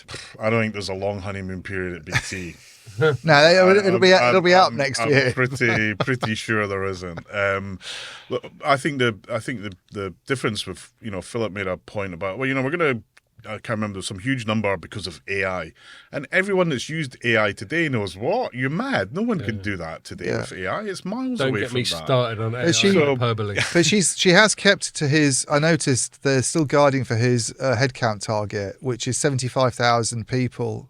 by 2030. It's a pretty distant target, by the way, to put a It'll be there quick, headcount though. target. But if you think about what that That's means the every bottom year, line. I know, but that's you can hard. you can tweak it loads of times in between now. I mean, that's down from 130,000 Yeah. when you, Philip you Jansen won't, was you won't there. let her tweak it because you guys will be right and stuff. They've changed the number. Oh yeah, definitely. Well, that's our yeah, job, isn't I mean, it? Exactly. So I mean, and for me, that the fact that you know, I always feel that the fact that we've got a great press. If I kind of blow smoke up your Go ahead. proverbial asses for a We're minute, totally susceptible to flattery. is that you guys do hold us to account on stuff. I think that's a good thing. But look, let me tell you, I used to wander around.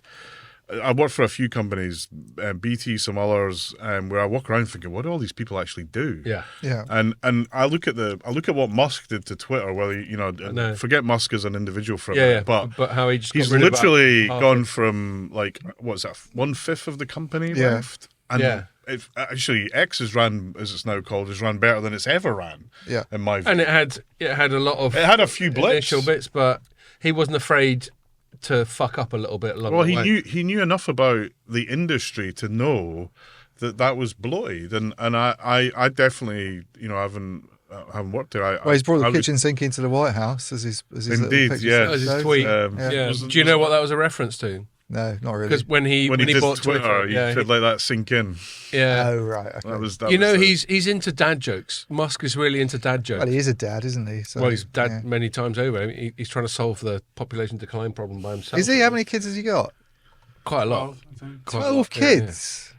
12. Nah, it's not that Yeah. many, is it? Nothing- With various other women. nothing wrong with his It's fertility. not one lady who's been involved It's in not this like job. it's not like any of them are going to starve, are they? No, but you know, 12 children. this Well, isn't. wow. Oh my god! Yeah, and they've all got names like algebra names and shit. Yeah, I mean, so back to the point. I do think that look, the last thing you do is say what the previous CEO was wrong, right? Because that upsets people and freaks people out. But Yeah. but I believe that the plan that I believe what Philip announced, the plan was pretty bare. I think the plan will develop and over time. You mentioned it in OpenReach, and as they move from copper to fibre, a part of the business case for doing that was actually we'll need a lot less people to run the network because it's way more reliable. So Well, I remember you talking about the number of exchanges. I think you just mentioned it now. yeah, but so you there's go down. 5,500. I mean, I think probably my sense is BT will probably get to about 1,500-ish. The plan was 1,200, but it puts and takes, and some are hard, some are easy, you know, and they're doing a bit of work on that now with the first 106 locations to move to all fibre.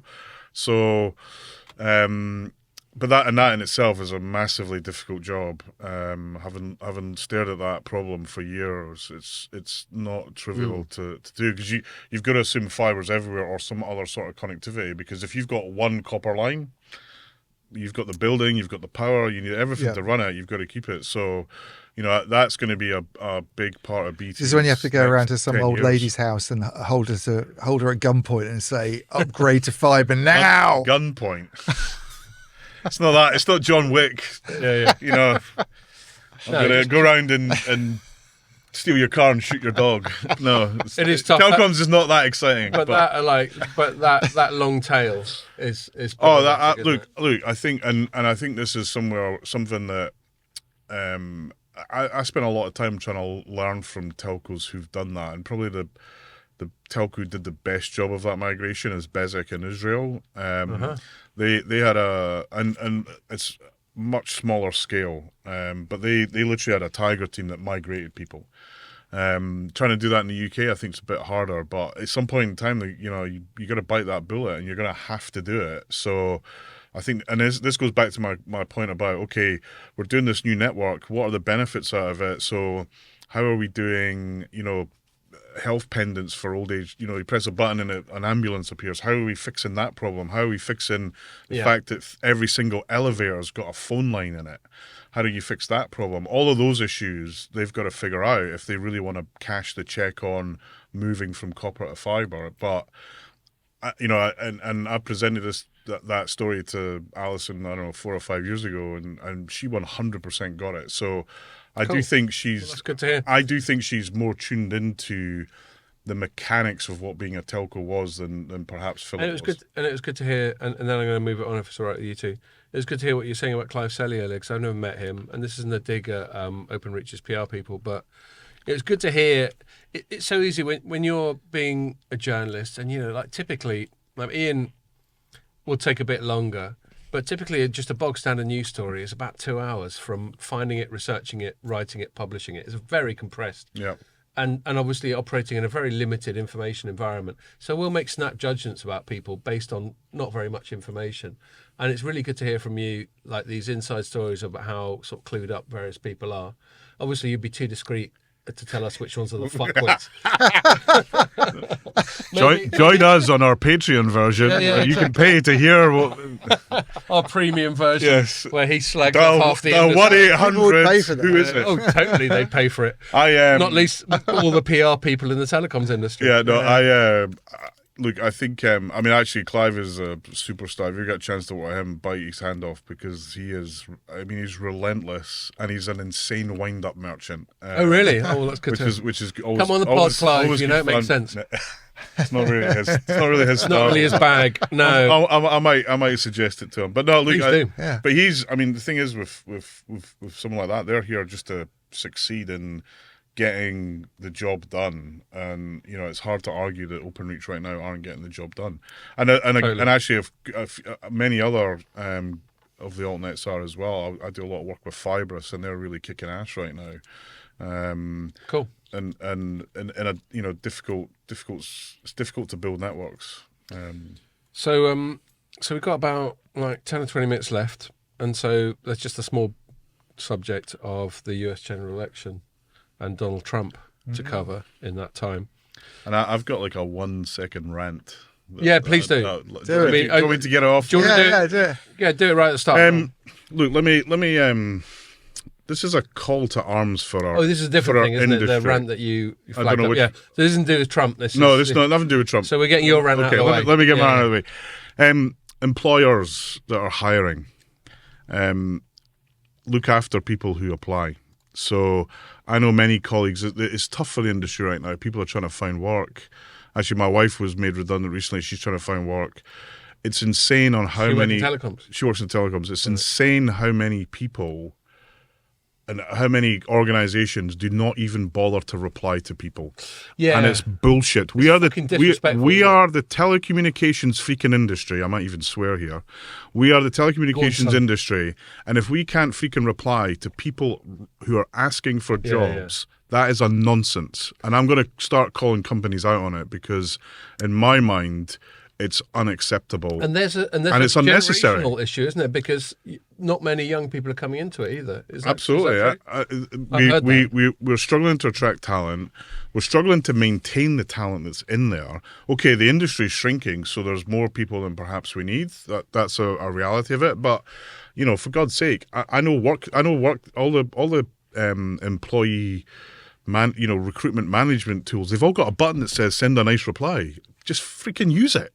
Or do something that makes people who So are you're in a talking difficult almost time like an aesthetic thing of just not even Be being human. basically Yeah, yeah. courteous. Be freaking human. Totally. That is my challenge to everyone out there in the industry. Because remember, during COVID, we were all desperate for staff, and we would kiss ass like big Yeah. time to get people on board. What happened to that mentality? Well, and more broadly, I mean, look, we understand when you're busy or you're stressed or you're distracted, sometimes some courtesy, some social pleasantry, some sort of civility gets stripped away because, someone, I'm gonna mention who they are, but I was chatting to someone when I was over in Istanbul, and they inadvertently offended one of the people from one of the companies we were seeing, just because their mind was distracted. Yeah. And, it gets a little bit confusing sometimes culturally, just like little things like when Chinese people hand you their business card, it's always with two hands and that sort of thing. Yeah. And you're suddenly aware that there's just different ways of doing things. And no one, it's annoying if you inadvertently offend someone. Don't get me wrong, I like deliberately offending people. I'm in favour of that, but I fucking hate doing it by accident. And there's what you're talking about is a classic example. Don't don't offend people just by not ticking that little box of civility and politeness. It's unbelievable. But I look at, I see a lot of posts from friends who are looking for work, and there's definitely a theme, and I think it's unnecessary. and we talk about mental health, we talk about things that we never used to talk about before. You think about those people who might have applied for 20 jobs and don't even get a reply to any of them. Fucking demoralising. It's a shit show, basically. That's rubbish. Yeah, well, my son's 20 and he's in that space where he hasn't got that much to show for himself on his CV, and it's tough. And there's less excuse for it now even than there was when I was applying for jobs in the early 90s, mid-90s. There's tools everywhere. Like you were sending letters off still. LinkedIn have got a whole thing that makes this whole process easy for you. Just go and use it, for God's sake. Okay, I think that's a good point. Sorry, rant over. And thanks for eating into what fucking little time we got left. So it's now 5 minutes. I'm trying to save us from Trump. Yes, exactly. Neil, do it. You're trying to filibuster, right? Well, that's all the time we have. That's a classic filibuster. Stop recording. Button. So I'm gonna like very quickly just talk about the whole thing. I found it interesting tracking it, and so this is all playing out on like my last day in Istanbul. And the two things I found interesting about it, one was how every time an electoral thing happens where most of the cognoscenti get it wrong, I think it's interesting. And my theory about Trump, because he's such a polarizing figure and because he elicits such a disgust reflex in lots of people, I think one of the reasons the pollsters got it wrong is because not many people are prepared to admit. Yeah, I agree. Because it's so stigmatized. Yeah. I also It's like voting for the Conservatives. No, but much worse. It's Much worse. yes. I also think it's actually I think there's a definite impact of we want the guy that we've had or the team that we've had, we don't want them anymore. I mean, there's a friend of mine pinged me and said, "Oh yeah, I'm in New York. I was in a cab and the taxi driver said, "Oh yeah, I voted Trump because when he was last in, gas prices were lower." I think the main reason people vote is economics. Yeah, it always is. Isn't well, and that was Clinton's thing. It's the economy stupid. Yeah. Which none of the presidents have. This they is don't have much control. I know. I know. Yes. Can I say another theory I've got, which is sort of vaguely relevant to the context we're in now? I'm calling this the podcast election. Because one of the biggest differences between Trump, regardless of what you think about him, is he can sit in a room like you're doing now, and he could be in there and go, I like 7G, I want to do 8G, fucking 10G, whatever. Yeah. He'd just come up with something, but he would do it. Whereas Harris, who I obviously don't know, and I only know through media reports and that sort of thing, seems to struggle in more spontaneous, organic, natural environments. And he went on Rogan and he went on Andrew Schulz and Theo Von and he had Tony Hinchcliffe say really ill-advised shit. Did you track that? Where he was like, he was coming out with these insult jokes about Puerto Rico and everyone's like, oh, fuck, oh yes, that's done it. Yeah. But the point is, the reason I'm calling it the podcast election is not just because of now. I actually think this is going to be the future. If you look back at metrics, you look at how the media world is evolving, and you look at how, Ian, like sometimes when we're at events, people will come up to us and they'll approach us as often as not for the podcast more than for our writing. And then you look at the audience that like Rogan will get. Disappointingly. They won't go, Ian, I loved your literary flourish at the start of your story. That's what I wanted to hear. And certainly no one comes up to me and says, Scott, I read your book. That never fucking happens. I didn't get it in yet. No, that never happens. But then you look at Trump on Rogan. Within a week, it had about 50 million listens or views or whatever the metric is. Whereas if he'd gone on CNN, it would have had a fraction of that.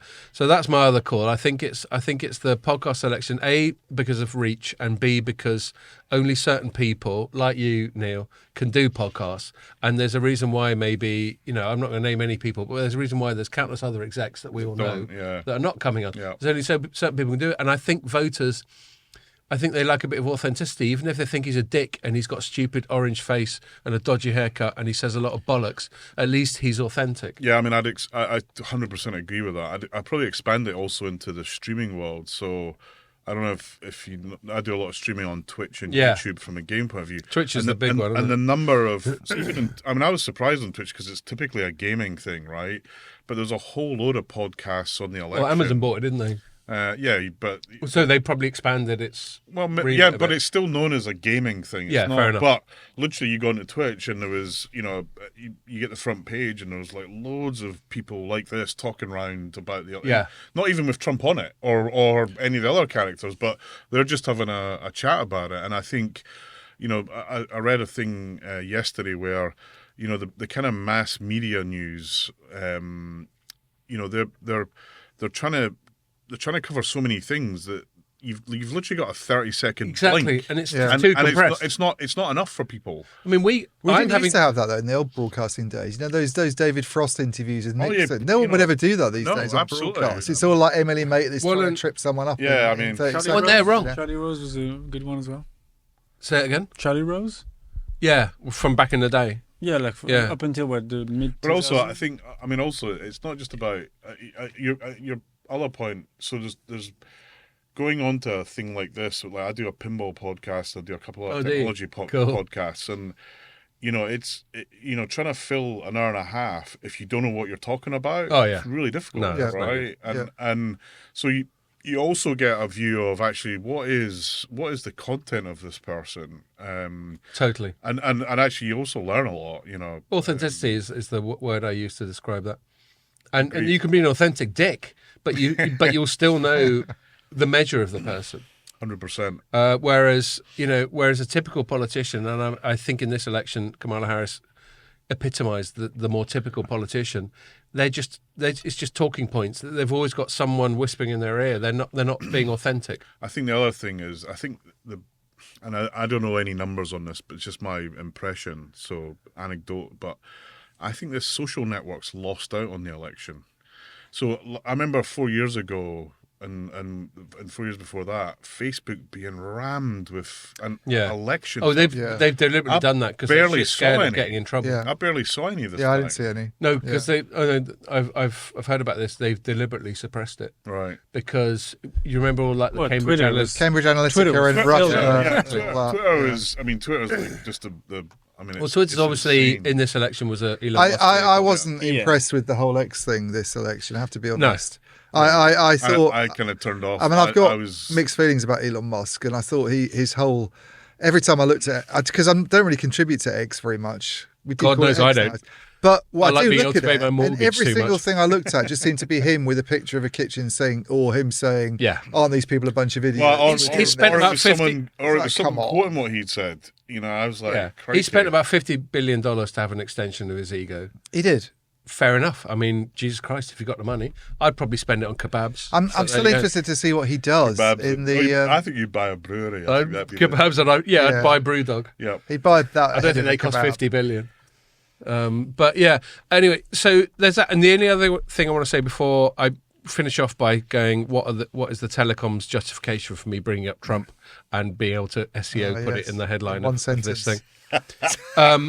The other thing I want to say is that I've spoken to lots of friends and colleagues who are US based, and I would say 99% of them are sort of dyed-in-the-wool Democrats. Yeah. I won't name Because any it's of them, like but as we you can mix all it.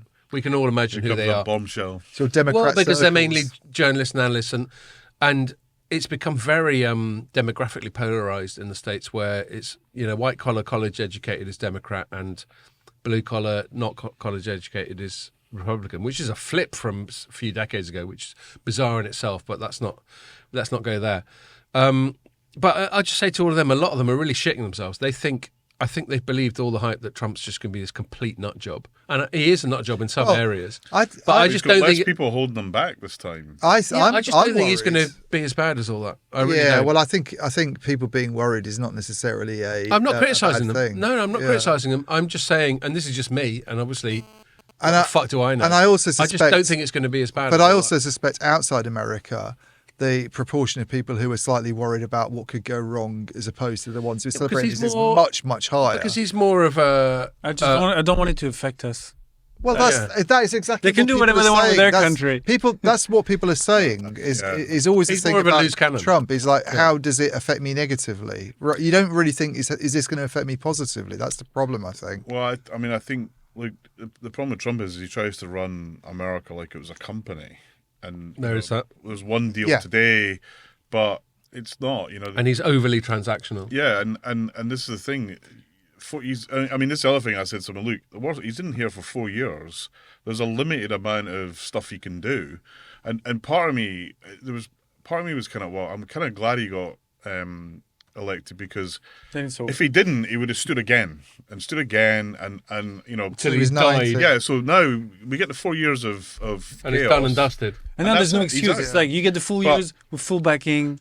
Absolutely, but Do your worst. My kind of nervousness. And he's not going to is- try and be a dictator, by the way, because there's checks and balances. People freaking out about that. I think No, that's but bullshit. I do think that look, when I was coming in here, it looked like the Republicans had won both houses as well. Yeah. So, and also his team in the White House will be wildly different. in Well, terms they're of- much more radical than the first Exactly. time round. But also, they're not the radicals that had a lot of voice but not a lot of brain power. I think he's going to have a much more.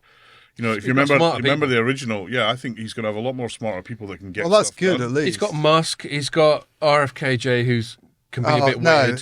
those aren't two good examples. You've He's named got- one he's who's a got- complete I conspiracy think RFK is theorist. going to find out what Trump And told him. Yes, Musk yes, yes. shouldn't have a government job unless he's going to quit all of his private sector. Yeah, stuff. I think he won't be that's allowed to. I think that's He a won't really be good allowed argument. to. I think that's a really good argument. Would He's be my got sense. there's a lot of conflict of interest there. And I Like, completely but- agree with you. yeah. But I kind of feel that I think there's he's clearly got some big flag kind of policies that he'll do. Immigration's clearly one of them. And I kind of wonder if maybe he'll focus on. I kind of felt in the last, during the last Trump presidency, he was kind of he had his fingers in thousands of pies. Yeah. But didn't move. Very distracted. Didn't move the needle on any of them. I'm kind of thinking, actually, is he going to focus on the 4 or 5 things that he listed? Yeah. And, Well, on everything that else note- will be a kind of a sideshow. On that note, and because we're nearly out of time, and because I want to be able to justify talking about Trump in a vaguely telecoms context. Well, we talked about tech a bit. Yeah. Well, no, Tech and but, telecoms. so I've got one redirect. I mean, we could talk about things like net neutrality, but I don't think we got time No. to do that. But what I do want to talk about is China. Oh yeah, I knew you were gonna say Because the geopolitical side, that was his thing back in 2015, 2016. Do you remember there was that little compilation? China, China, China. And the reason he set up China as this antagonist was his sort of parochial protectionist Yeah. sort of thing. MAGA. So, And it yeah. worked. It worked. Yeah, and so I understand it, and and I've just spent some time. I'm not gonna talk explicitly about it, but I've just spent some time with 2 of the Chinese companies that are most relevant to our industry, and I love them. Shout out to all the people at Huawei and ZTE. I really enjoyed your company. Really enjoyed having dinner with you, and it's another reminder that we're all just human beings. We're all just trying to fucking do our jobs and get on with stuff. And I don't like this excessively adversarial, we're the goodies and them lot over there are the baddies. It's xenophobic, it's unpleasant, it gets in the way. I'm not a fan of it at all. But I suppose the question to have the last sort of 5 minutes or so of this pod on is what the Trump administration will do for China policy. Like, I've been writing a lot recently. I don't know, Neil, whether you've listened to recent pods, but we had one just before we went away where I spoke a lot about this attempt to try and suppress China's ability to produce like cutting edge chips and all that sort of thing, which, as I made clear on the last pod, I don't approve of because, And it hasn't worked. I certainly don't think that's one thing that's going to change. No. Well, so Because- there we are. So I'll put it because- out there. I'll stop ranting. Over to you. Well, Ian. Do so- you think it's going to be more of the same? I've been speaking to a couple of people about this week. I mean, on the sanctions front, I think the perception that he's been tough on China and that the Biden administration is soft on China is completely misplaced anyway. Actually, the sanctions have been No, they much haven't been tougher soft at under Biden than they were under I agree with under that. Trump, and they've been tightened to such an extent now that I think it's very hard to think of where else they could go. Short of just like nutting Maybe Xi Jinping. I don't know. Maybe you have a view that Trump can be more effective in terms of enforcing sanctions. More transactional. That's my only hope. Maybe. Is that it'll be more transactional. Where you sit down, they'll stare give each other a staring. Because I know there's competition been a lot across of the table. reporting recently about some loopholes having been found, and TSMC was supplying some companies that were then passing it on to Huawei and all this kind of stuff. I don't know. Maybe I don't see why his administration should necessarily be more effective at policing that than the Biden one. I really don't know. But they were more visibly antagonistic, I think, to governments in Europe, for instance, using Huawei than the Biden one was. I think it's gone fairly quiet in Europe for the last 4 years. The UK got a lot of pressure off Trump. I mean, there's this German scheme at the moment that's a bit controversial, where they're sort of basically allowing you to keep equipment if you change some of the management system stuff. And I know from talking to people this week, there are parts of the EU that aren't particularly happy with that anyway. But whether they could do something there to try and influence that, I don't know. Maybe they'll have someone like Mike Pompeo coming over again and marching around saying we're not going to sell you fighter jets if you carry on doing that Pompeo's sort of a thing. bit I don't know, but I sort of see these companies like Huawei, I think, are always going to find ways of getting around. I think these sanctions, it's this assumption that the Chinese are idiots, and if we cut them off from this, they can't do it. I think it's a bit. The last 4 years have shown that's kind of wrong. So what I hope, and then I'm going to give Neil the final word. What I hope is Trump is hawkish towards China, hence the China bit from like 8 years ago. But I hope that for all his quirks and idiosyncrasies and crazy ass shit that comes out of his mouth, that he's basically, the rap on him is he's a deal maker. He's transactional.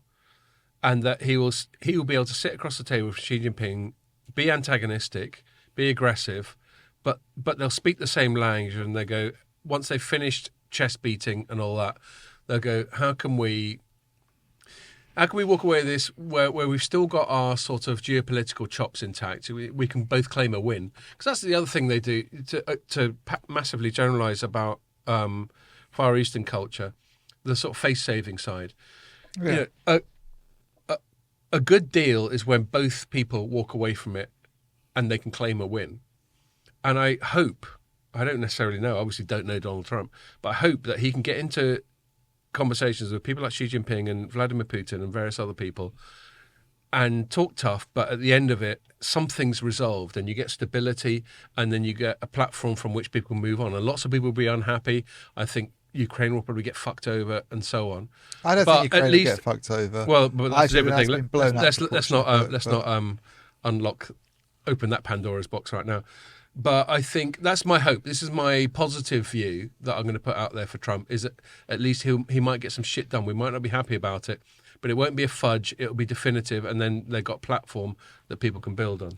Yeah, I mean, I do hope that there's more positivity in this than what was previous, but I think there's one big difference.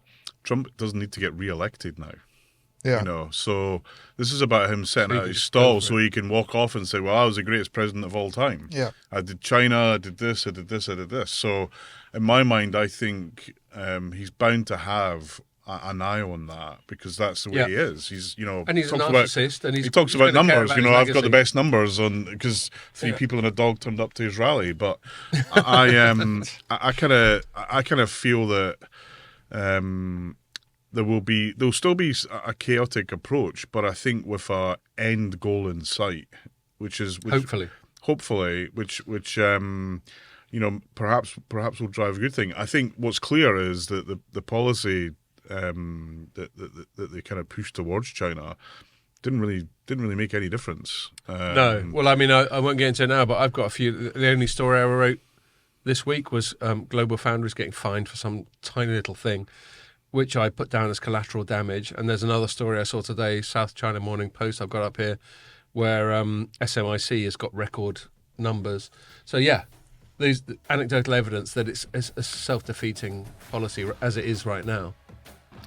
So let's hope for the best. Cool. I think on that note, it's great fun. It's great to have you here, mate. Thank you for having me, as always. And I'll just say thank you for listening, and make sure you join us for the next one.